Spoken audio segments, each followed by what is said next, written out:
Bienvenue au cœur de l'action, le podcast de la ville d'Antibes-Juan-les-Pins. Un podcast qui vous invite chaque semaine à vous informer autrement sur l'actualité de votre ville.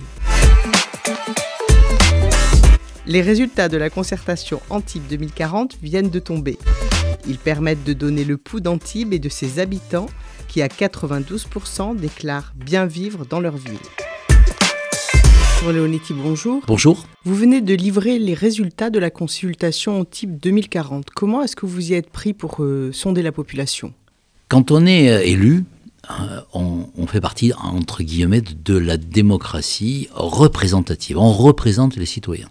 Est-ce que pour autant, dans les périodes aussi longues, 3 ans, 4 ans, 5 ans, 6 ans pour la municipale, on ne doit pas aller voir les gens et concerter avec eux sur les projets ? Et la réponse est oui, évidemment. Et donc, quelle méthode utiliser ? On peut faire la méthode des réunions de quartier, qui est ancestrale. On se met sous les préaux d'école et puis on rencontre les gens. On se rend compte vite que c'est toujours les mêmes qu'on rencontre.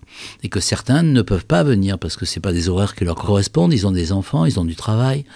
Alors après, on peut dire, maintenant on a Internet. Donc on ouvre Internet. Mais là aussi, est-ce que les gens qui répondent sont un reflet exact de la population ? On peut faire un sondage. Là, on a un reflet de la population puisqu'il y a une méthode, des grands groupes qui font des sondages, une méthode de ponctualisation des quotas, de modération des quartiers, etc. Mais les questions sont simples, c'est généralement oui ou non, est-ce que vous préférez ou ceci ou cela. Et puis il y a le conseil de développement qui est un conseil économique et social qui peut donner des avis. Il faut ne pas se dire qu'il y a une seule voie pour écouter la population et qu'on peut utiliser toutes ces méthodes. Si on n'utilise pas ces méthodes, qu'est-ce qui se passe ? Un jour, il y a un matin, et il y a quelqu'un qui rentre et qui vous dit « Tu as vu ce qu'il y a sur les réseaux sociaux ?» Et vous allez finalement croire que ce qui est écrit sur les réseaux sociaux, c'est ce que pense la population, alors que ce n'est pas vrai. Et on a beaucoup d'exemples à Antibes où sur les réseaux sociaux, on allait dans un sens et plutôt la population allait dans un autre sens. Et puis, vous avez la pétition d'un groupe de commerçants, d'un quartier qui dit « Je veux pas ça ». Est-ce que c'est le reflet de l'intérêt général ou c'est le reflet de l'intérêt particulier ?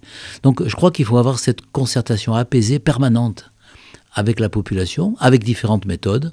Et puis il y en a une autre de méthode que je ne livre pas, mais que tout le monde connaît, c'est aller dans la rue et puis se faire interpeller par les gens. Voilà. Gérard Larcher, le président du Sénat, il dit un maire, c'est à portée d'engueulade. C'est à portée d'engueulade parce que ça se balade dans la rue et que les gens l'interpellent en disant « Vous avez vu, là, la poubelle elle est renversée, vous avez vu là, la route elle est défoncée, vous avez vu hier soir, il y a eu du bruit à tel endroit ». Donc c'est aussi notre rôle d'écouter ponctuellement.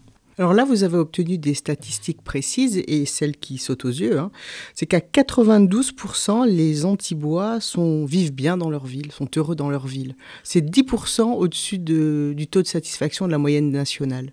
Oui, alors ça c'est un sondage, donc c'est la réalité du chiffre est pas contestable. Tant mieux, ça veut dire que les Antibois ils sont contents de vivre en Antibes. Comme vous le dites, la moyenne nationale ça tourne entre 75 et 80%. Là, on est à 92%, et avec un taux de très, très grande satisfaction à plus de 65%. Donc, ça veut dire que les gens se sentent bien dans cette ville. Donc, c'est une ville moyenne, c'est une ville apaisée, c'est une ville dynamique. Donc, bien sûr, tous ces éléments jouent un peu. Là, on ne leur demande pas une thématique précise. On leur demande, est-ce que vous êtes content d'être à Antibes ? Et ils répondent oui, c'est plutôt bien. Les priorités des Antibois, c'est la sécurité, les transports et la propreté. Ce sont aussi les vôtres ? Oui, bien sûr. Mais c'est un peu la préoccupation des Français aussi. Voilà. Comment je me déplace ? Est-ce que je suis en sécurité ? Est-ce que mon environnement est paysager ? Mon environnement patrimonial est préservé ? Est-ce que la ville est propre ? Donc c'est malheureusement la propreté, la sécurité, c'est la priorité de la municipalité. On n'est pas les seuls acteurs. Dans la sécurité, il y a aussi le national et la police nationale, heureusement. Et puis dans la propreté, il y a l'incivilité. si quelqu'un au petit matin renverse une poubelle, même si tout a été parfaitement nettoyé la veille au soir, vous aurez une rue qui est sale. Donc c'est un travail là aussi où il faut travailler dans la complexité, et on est arrivé à baisser très significativement les taux d'incivilité, presque 50%, sur 2 thématiques, le bruit et les dépôts sauvages, et on a une insécurité qui continue à diminuer de 8 à 9% par an depuis 3 ans, ce qui est un élément très contrastant avec ce qui se passe dans le pays ou même dans le département. Donc il faut qu'on continue dans ce sens, mais il n'y a pas une solution. Bien sûr, il y a la répression, bien sûr, il y a la police nationale et municipale qui, à Antibes, travaille en union parfaite. Bien sûr, il y a les caméras, bien sûr, il y a les portiques, bien sûr, il y a toute une série de mesures qui sont mises en place. Mais je crois que l'éducation est un élément majeur aussi. L'éducation et la dissuasion sont des éléments majeurs dans une ville. Vous attendiez à ce que 80% des Antibois vous disent qu'ils se sentaient en sécurité dans cette ville ? Non, ils ont raison, ils sont en sécurité dans cette ville. Et puis après, tout dépend le contexte, tout dépend à la fois le contexte, la personne, le lieu, la nuit. Voilà, on se sent moins en sécurité la nuit à 4 heures du matin dans une rue isolée que si on est à midi sur le marché provençal ou la place de Gaulle. Donc c'est une évidence. Mais en règle générale, quand on fouille et qu'on dit pourquoi les 20% disent je me sens pas en sécurité, ils disent à certains endroits et à certains moments. Donc c'est sûr que la sortie de boîte à 4 heures du matin à Juan-les-Pins, c'est un environnement qui est moins sûr que la fête des vendanges au Safranier. Pour rester sur les priorités des Antibois, ils sont seulement 60% à juger la fiscalité locale comme une priorité. C'est étonnant, ça, non ? Bah, c'est positif. S'ils avaient des impôts qui étaient importants, ils diraient la priorité, c'est que vous baissiez les impôts. Donc s'ils le mettent presque en dernier, ça veut dire que, bien sûr, on n'est jamais content de payer des impôts, mais ils considèrent que l'imposition est raisonnable. Je rappelle que on prélève 14 millions de moins par an que nos villes voisines. Donc ça veut dire que les impôts, qu'ils soient les impôts de taxes d'enlèvement des ordures ménagères, le versement mobilité, les impôts sur les entreprises, sur les ménages, sont les moins élevés en Antibes que dans la région PACA, que dans le département, et même comparé à des villes identiques sur le plan national. Pour les habitants, ce sondage, c'est aussi l'occasion de vous dire là où ils rencontrent des difficultés.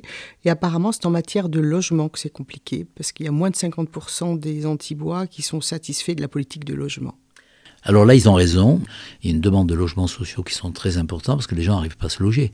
Vous avez des loyers pour un T2 qui tourne quelquefois autour de 1 500 euros.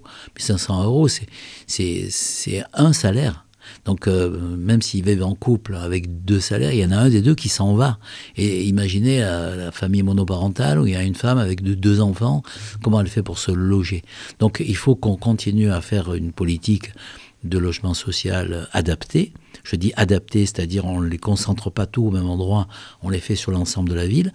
Mais il faut aussi du logement intermédiaire, c'est-à-dire du logement qui n'est pas social. On ne peut pas dire aux gens, monsieur, voilà, vous avez gagné 2 500 euros par mois, vous avez 2 enfants, vous êtes trop riche pour avoir un logement social et vous êtes trop pauvre pour acheter un logement ou pour le louer. Il faut trouver cette classe moyenne que nous avons sur Antibes, qui vient surtout de ceux qui travaillent à Sophia Antipolis. Il faut qu'on leur trouve une solution de logement et que ça n'ampute pas leur salaire de manière démesurée. Sur les réalisations, pas de débat, ce sont les remparts qui montent tout en haut du podium avec 91% de satisfaction. C'est la preuve de quoi, ça ? C'est la preuve aussi d'une méthode de concertation. Puis c'est la preuve aussi d'habitants qui sont très attachés à leur patrimoine. Le fait de refaire les remparts c'est la symbolique d'Antibes. Les tours sarrasines, les remparts, le musée Grimaldi, c'est l'image qu'on voit toujours avec les montagnes enneigées au fond.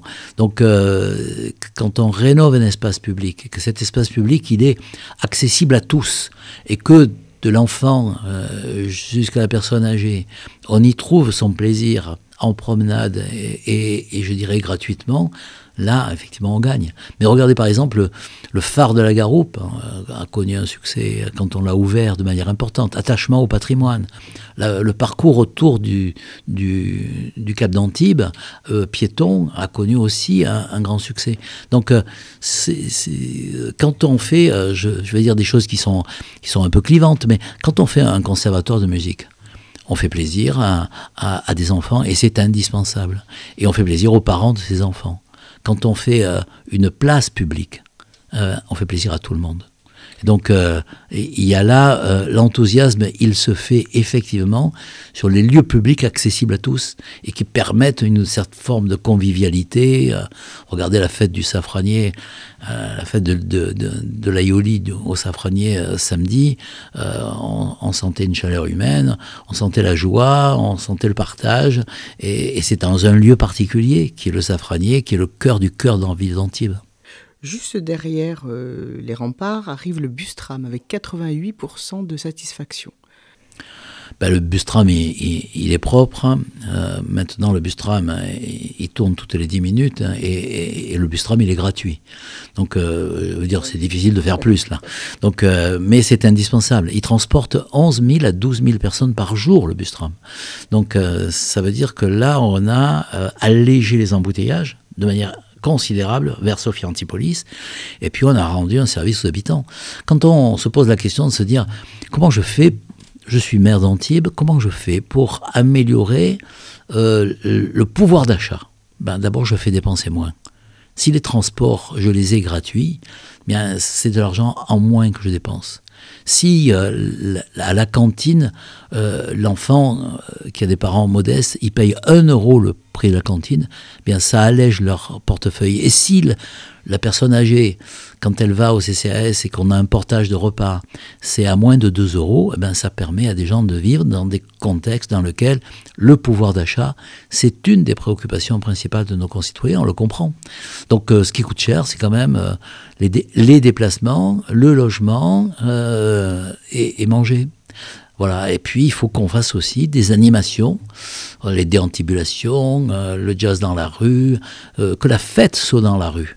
Que la fête soit dans la rue, elle est accessible à tous, elle crée une dynamique de joie, elle crée un lien entre les populations et elle ne fait pas dépenser de l'argent aux gens. Est-ce que dans cette masse de réponses et d'informations qui vous ont été données, il y a des choses qui vous ont étonné ? Oui, quand même. Il y a une question qui est est-ce que votre ville a changé ? Voilà. Il y a à peu près 20% des gens qui disent qu'elle n'a pas changé. Voilà. Les autres disent qu'elle a changé. Il y en a 17% qui disent qu'elle a changé en mal. Il y en a 66% qui disent qu'elle a changé en bien. 65 à 66% de gens qui disent qu'elle a changé en bien par rapport à la comparaison nationale. La comparaison nationale, c'est 20%. Donc, les habitants d'Antibes considèrent, et c'est un élément très positif pour l'action municipale, considèrent que la ville change et qu'elle change en bien. Ces résultats, vous allez vous appuyer dessus pour de nouveaux projets, des transformations ? Effectivement, par exemple, avoir fait 20 jardins et parcs à l'intérieur de la ville, c'est en haut, c'est plébiscité par les habitants. Donc ça veut dire qu'on va continuer et ça nous conforte dans cette idée et on va accélérer. Jean Leonetti, je vous remercie. C'est moi qui vous remercie. Au cœur de l'action, c'est un podcast d'Antibes Juan Lépin. À la technique, Jean-François Diaz. Au micro, Florence Bellon. Et nous, on vous donne rendez-vous la semaine prochaine.